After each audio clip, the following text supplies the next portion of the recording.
What up, Yerp? This is your boy Tick, back with another video. As you can see, I'm playing Call of Duty 4. This is on a PC because, you know, for my last video I told you that my Xbox was broken, so this is definitely on a PC. This is going to be a response video to my man Hard 8 Times, man. Yeah, Hard 8 Times, man, he's a good commentator, man. He's one of my favorites, I ain't gonna lie. You know, his motto is even your favorite commentator's favorite commentator, man. And that must be true, man, because I'm a fan, man. He has some good videos, you know, that keep me amused, especially his Life Behind Bars series. That's like my favorite series he has. But you know, he talks about his days when he was locked up. So, you know, make sure you go to his channel. But he put up a video I think about 2 days ago or 3 days ago, called BF3. No, what does it say? Get ready for the hype train or something like that. BF3.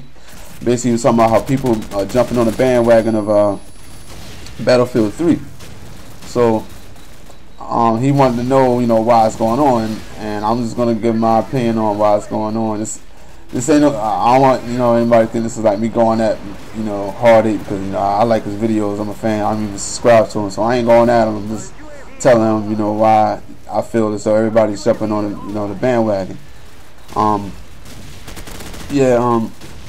You know, it's obvious that he leans more toward Call of Duty. You know, he says he's not a fanboy of Call of Duty, but it's obvious that he leans more on the Call of Duty, and that's understandable because, you know, I was a Call of Duty fanboy myself. You feel me?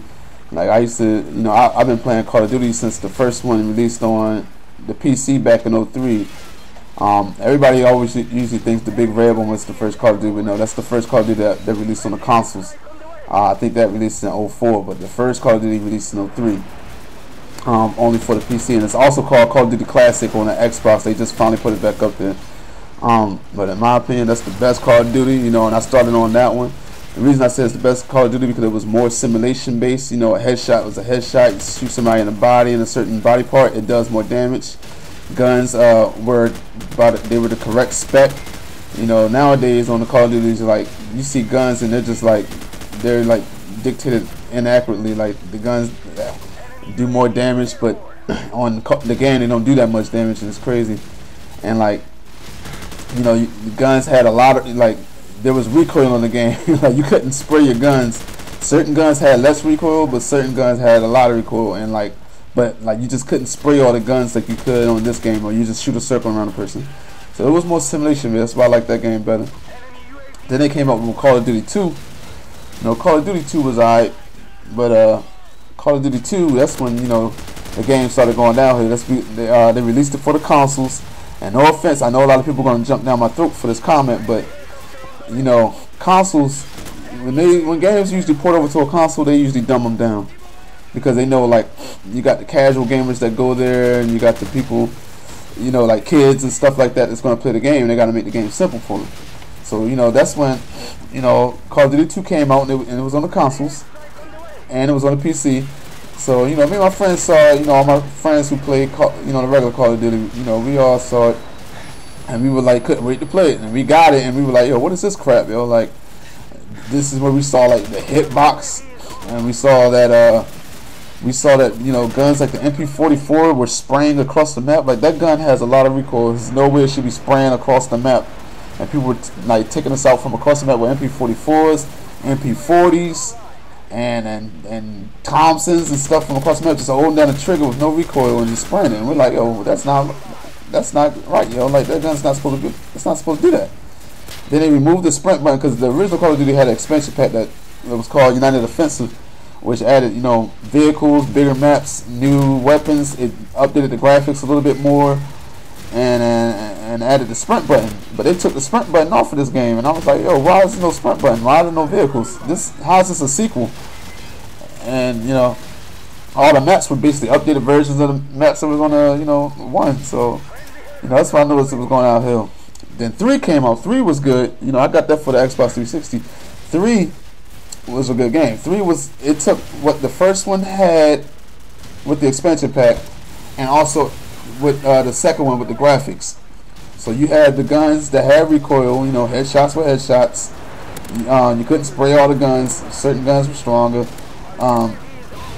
You also, yeah, factions had certain guns, you know, which I hate about the new Call of Duty because anybody can have whatever gun they want. They added a sprint button. They had vehicles. The game was good, and they also had role classes. So you know, you had engineers and medics and stuff like that, and it was all around good game. A lot of people don't know about it, or they just didn't like it for some reason. But that game was really good, and it was also made by Treyarch. That was Treyarch's first game, Call of Duty 3. So you know, if you go in the store, man, I want you guys, you know, to pick it up and try it out, man. It should be only like $10 or something. I'm not sure, but it should be cheap. But yeah, then we got on the Call of Duty 4. Call of Duty 4, man, like I was surprised they went to Modern Warfare when it came out. I remember the main thing that made me not like Call of Duty. Not only was it you know, there was barely no recoil. You could just spray through everything. Every gun could basically spray. You could shoot through walls. I mean, I like the whole shoot through wall concept, but you shouldn't be able to shoot through cinder block walls with certain guns, man. And like AKs, believe it or not, and stuff. They can't shoot through cinder blocks. They can shoot through brick, but they're not gonna shoot through a cinder block, yo. But yeah, like main thing I hated about that game was when I first played it and playing Search and Destroy. I ran up on a guy who was chilling in spawn, and he wasn't playing. I ran up on him with a pistol, shot him in the head. He just did a head nod and still stayed alive. So I eventually killed him. I just knifed him. So then I picked up I used my assault rifle next time. I went back to the spawn. It was me and him again. I shoot him dead in his forehead and didn't kill him again. And I was like, wow, son. So there's no one-shot headshots on this game. And then like, what else? What I was going to say? It was something else I was going to say. Look at this dude. He ain't always behind him. It was something else I wanted to say, but I can't remember no more. But anyway, yeah, like there was just so many things with Call of Duty I didn't like, man. So you know, Modern Warfare 2 came out. Modern Warfare 2, I wasn't going to get that game. It took me about 2 weeks to get it because I really didn't like, you know, Modern Warfare. Like I was like, it's the same look. It looked exactly the same to me, and I was like, I'm not going to enjoy this game, so I didn't want to buy it. But all my friends got it, and they was like, yo, buy the game, yo, you missing out. So I decided, okay, I'm gonna go check it out. I went and got it. It was fun for a good minute. You know, I was enjoying it. First thing I noticed about it that I hated though was I tried to run around a corner and a guy was shooting at me, and I somehow died after I ran around the corner, and I couldn't figure out why. Then it showed on the kill cam. It showed me not even making it around the corner, but I know on my vision I saw myself going around the corner. But you know, it said I didn't make it around the corner, and I actually died. You know. And then I found Danger Close and Noob Tubes, and I just started like messing with people with that and making people mad. And that was one of the main problems with that game. Their perks and stuff was just bad. Danger Close, Commando, you know, things like that. It was just horrible. Like shoot a Noob Tube or a rocket 20 yards away from somebody and then still kill them. That's crazy. Also, the game had less recoil, so you could just spray a lot easier. It was just crazy. Also, I didn't like how, you know, the kill streaks would add up the kill streak. They had so many kill streaks that would just add up the kill streaks, and you could just save them suckers. Like it was just horrible. Also, what else I didn't like? Oh, that's just about. Other than the shotguns, but I actually dig the shotgun. I didn't like the way they changed those. Those 2 shotguns that killed you from like 10 feet, man. That was my babies. But then that's when Black Ops came out. Now, I wasn't sure about Black Ops. I read some stuff about it, and I was like, yo, look alright, but I don't know, because Treyarch came out with World at War, and I ain't like World at War because the guns weren't accurate, you know. Just like the Call of Duty 4, Modern Warfare 2, guns would say they were this strong, but they weren't strong. And then, you know, I remember on World at War, the MP40 was stronger than the Thompson. Like, come on, yo, the Thompson has a 45 CP bullet, yo, and the MP40, I think it's like 9mm or something. Come on, now. That didn't make any sense. And then, like, I had to shoot people with the rifle twice on World War. Yo, come on. That's crazy. And, oh, and what Call of Duty 4, the Barrett rifle wasn't the strongest sniper rifle? Are you serious? That thing shoots down airplanes and stops tanks. How did I not see that Claymore? But anyway, so, you know, Black Ops, you know, they killed the recoil and stuff like that. And they made, you know, the kill streaks didn't add up to another kill streak. And I actually like that game. I actually like Black Ops. The only thing I hate about Black Ops is I'm shooting at a guy and then like the bullets don't register and I die, and then it shows him the kill cam and I didn't shoot at all.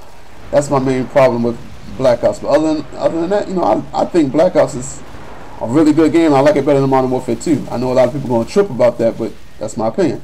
Yeah, I actually believe it's better than Modern Warfare 2. And people complain about Ghost and all of it, but didn't Modern Warfare 2 have Cold-Blooded and ninja, which hid you from UAVs. So I don't understand why they complain about that. But now we're gonna talk about Battlefield.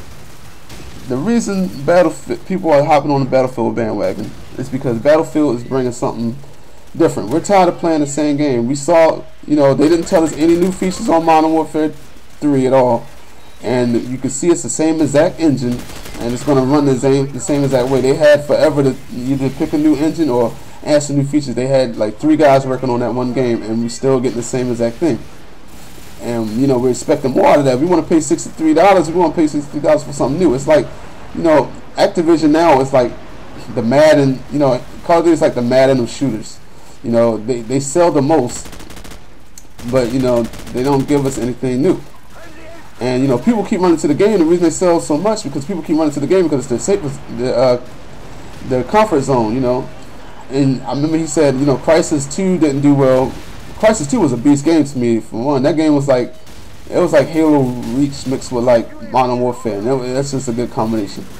And Homefront, the reason Homefront didn't do that well is not because it's a bad game. It's because it's like they didn't bring anything original. It was, you could tell by the game that it was a lot of its ideas came from Modern Warfare, like the perk system, the kill streaks, and everything like that.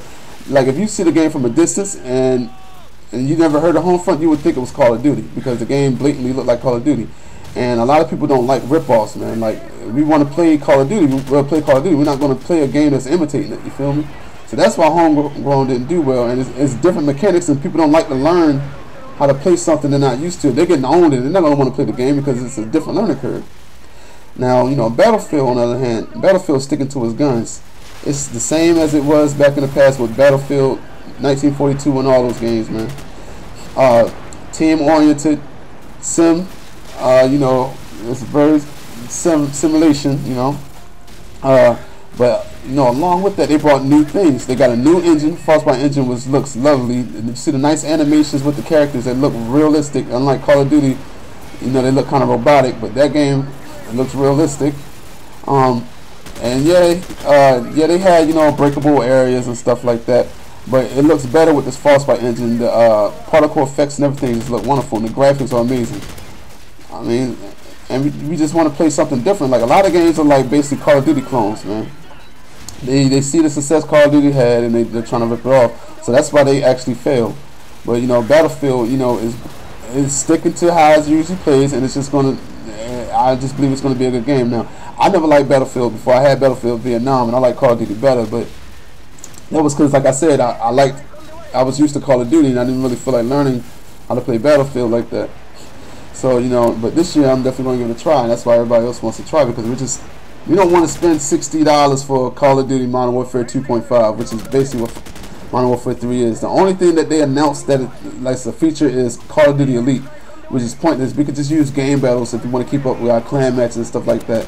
And I definitely don't want to, meet somebody that has the same interests in me, okay? So I found a room with people that make beats and stuff like that. I could kill us and they make beats. I'm playing Call of Duty. I want to, play clan matches and shoot each other. I don't want to collab with a beat with them or nothing like that, you feel me? So that whole idea is just like, it's so stupid to me. But that was the only thing they were talking about at E3, other than just showing the game and showing that it's the same exact thing. Battlefield, on the other hand, showed a lot of features, showed the engine, showed the tanks, showed how the environment and the graphics look, and it's just a phenomenal looking game, man. So that's the main reason why we want to try this game out, and we're hopping on the Battlefield bandwagon. Now, maybe next year, Activision can give us a Call of Duty that's a different engine or something like that. Give us something brand new, and we'll hop on it, the last couple of years, they've just been giving us gimmicks like, Mercenary Mode or whatever it's called on Modern Warfare 2. And Black Ops. Well, Black Ops got wager matches and zombie mode, so that game is that's just a lot of good features. I can't get mad at Black Ops. But I just destroyed them. They did not know I was behind them. I just destroyed them. But anyway, yeah, man, that's going to be the end of what I'm talking about, Heartache, man. I hope you give me a response. Like I said, I love your videos, man. I definitely want to see, Life Behind Bars, the next one. But I'm going to get at y'all later with another video. So, alright, peace.